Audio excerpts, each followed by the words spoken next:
Hi అండి, అందరికీ hi, good morning అండి. ఈరోజు మునగాకుతో మంచి రెసిపీ చూపిస్తాను.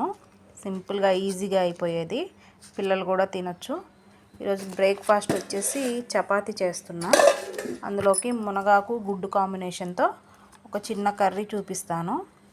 ఇది మంచి పోషకాల గని అండి. ఇది దగ్గరలో మనకు పల్లెటూరులో బాగా దొరుకుతుంది. ఇంతకుముందు దీని వాల్యూ తెలిసేది కాదు. ఇప్పుడు అందరూ చెప్తున్నారుగా మునగాకు తినాలని.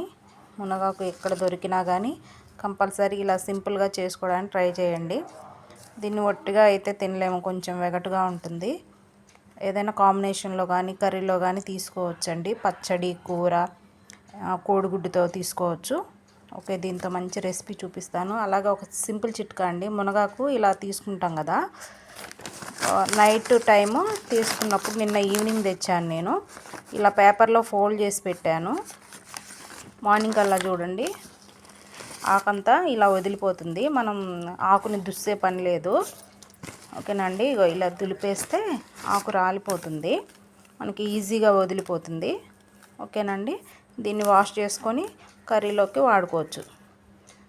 అసలైతే నేను చపాతీలో వేసి చేద్దాం అనుకున్నా కానీ మా పిల్లలు తినరు అలాగా.